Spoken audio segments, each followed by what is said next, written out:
Сайн байцгаана уу? Та бүхэндээ сайхан өдрийн мэнд хүргэе. Котоконодоо уулзаагүй удсан та бүхэндээ бас хичээлүүд хүрэхээр шийдсэн байгаа. За тэгээ хамгийн анхны хичээл маань болох дээр ямар сэдвтэй хичээл байгаа вэ гэхээр IQ буюу гадуур маш их яригдж байгаа тийм ээ. IQ чадвар, IQ-гээ хөгжүүлсэн хүмүүс гэдэг ингээд маш олон хүмүүсийн сонирхон суддаг сэдвээр бас та бүхэндээ өөрийнхөө судлаж мэдсэн зүйлээс бага хэмжээний бас цоврал хичээлүүд олоход орохоор болж байгаа. Тэгэхээр та нарт маань магадгүй таалагдах юм бол та бүхэн маань бас цаашаа үргэлжлүүлээд өөрсдөө бас гоё судлаарай. Комент хэсэгт бас сэтгэлдлүүдээсээ бас хуваалцаарай гэж хэлмээр байна. За тэгээд миний өнөөдрийн та бүхэндээ сонирхуулан хэлхийг хүсэж байгаа зүйл бол EQ буюу тийм ээ. Emotional intelligence, emotional quality гэдэг сэтгэл хөдлөлийн чадамжийн үнэлгээ гэх юм уу тий, сэтгэл хөдлөлийн төвшин илэрхийлдэг юм нэр том байгаа. Тэгэхээр сэтгэл хөдлөл буюу энэ сэтгэл хөдлөлийн чадамжийн үндсэн 5 ур чадвар бүх энэ дэлхийн нийтэд амьдарч байгаа бүх хүмүүст ямар нэгэн ажил төрөл хийхэд хэрэгтэй байдаг аа. Тэгэхээр хамгийн түрүүнд танд эдгээр 5 ур чадварууд байна уу гэдгийг та бас ярих явцад маань бас өөрөөсөө асуугаад бас комент хэсэгт үлдээгээрээ эсвэл дотроо ч юм уу дэвтэр дээрээ бичээрэй гэж хэлмээр байна. За тэгээд self awareness нэгдэх чадвар. Self awareness буюу өөрийгөө таних мэдэх. За өөрийн сэтгэл хөдлөлийг яг ямар вэ? За би ямар давуу талтай вэ? Ямар сул талтай вэ гэдгийг бусдыг болон өөрийгөө танин мэдэх. За мөн дээрээс нь бусдад үзүүлэх нөлөөллийг таних чадварыг хэлдэг. Тэгэхээр маш олон эрдэмтэд хэлсэн мэдэг тий. Би энэ хорвоо ертөнцийн дээр юу ч мэдэхгүйгээ мэднэ. Би өөрийгөө хэн гэдгийг ямар зориулттай ирснийг, ямар учир шалтгаантай ирснийг олох гэж ирсэн гэж маш олон эрдэмтэд хэлдэг.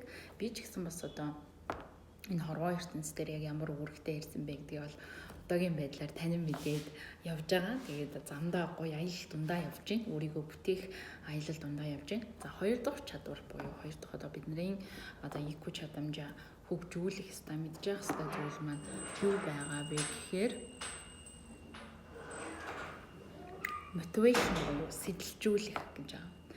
За сэтэлжүүлэх гэдэг маань таны зүрх сэтгэл чинь заавал ингэх ёстой, заавал тэгэх ёстой.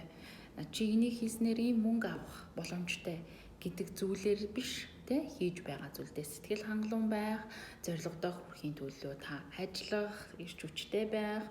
Энэ маань та өөрийн тань маш гоё үг гэдэг чинь таны хүсэл мөрөөдөл өглөө таныг сэрээдэг байгаасай. Тэрний оронд таны хүсэл мөрөөдөл биш, таны сэрүүлэг таныг сэрээдэггүй байгаасай гэж хэлдэг Тэгэхээр агуу мөрөөдлийнхаа төлөө өглөө бүр ч юм уу сэргэж босч чадаж байна уу? Мотивашн өгч чадаж байна уу өөртөө? За гурав дахь гол чадвар маань болох өөрийгөө удирдах буюу self regulation гэдэг чадвар байгаа тийм ээ. Яг өөрийгөө сэтгэл хөдлөлийг удирдах чадж байна уу? Сэтгэл хөөрөлтэй байгаад байна уу? Эсвэл эмороод байна уу? Эсвэл эйфори байдалд ороод хит их баяртай хөөртэй байгаад байна уу? За яг энэ сэтгэлээ маш их хөдөлсөн үед яаж ухаалгаар удирдах чадж байна? Хөдлөл багтай ямарсан үедээ яг сэтгэл хөдлөлөө зөв удирдах чадж байна уу гэдэг зүйл бол маш чухал байт юм байна. За тэгвэл дараагийн дөрөв дэх чадвар бол social skill буюу нийгмийн чадвар. Үр өгөөжтэй харилцаанд орж чадж байна уу тэр үр өгөөжтэй харилцаагаа хадгалж чадж байна уу? Хөгжүүлж чадж байна уу? Энэ дээр бас бодолцох хэрэгтэй хаан. Тав дахь чадвар маань болох бусдыг ойлгох буюу эмпати гэдэг чадвар байна. За энэ эмпати гэдэг чадвар бол бусдыг ойлгох, бусдын сэтгэл хөдлөлийг танин мэдрэх. За тэгээд хариу үйлдэл үзүүлэх энэ гол чадваруудыг хэлдэг байна. Тэгэхээр IQ-гийн үндсэн гол ур чадварууд буюу 5 ур чадвар байдаг.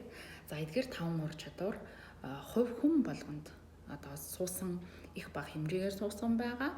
За мэдээж энэ чадваруудыг сайн тал руу нь хөгжүүлж болно. Тэгэхээр сайн тал руу нь хөгжүүлэх аргуудыг би дараагийн одоо видеон дээрээ та бүхэнд бас яриад явах болно. Тэгэхээр өөрийгөө танин мэдэж гин үү? Өөрийгөө сэтэлжүүлж чадж гин үү? Өөрийнхөө сэтгэл хөдлөлийг зөв удирдах чадж байна уу?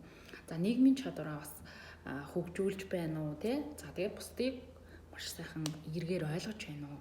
Энэ 5 зүйлийг бас өөрөөсөө та бүхэн маань бас асуугаад үзээрэй. За тэгээд хэрвээ таны энэ 5 чадвараас аль нэг нь их, аль нэг нь бага, аль нэг нь одоо сул байх юм бол эдгээр чадваруудыг хамгийн гоё нь хөгжүүлж олдгоороо онцлог байдаг. Тэгээд хөгжүүлэх аргуудыг бол дараагийн одоо хичээлүүд дээр, видеонууд дээр багаар оруулаад явах болно. Ингээд анхаарал тавьсан явдал баярлалаа. Баяртай дараагийн удаагийн одоо ярилцлагаар уулзцгаая.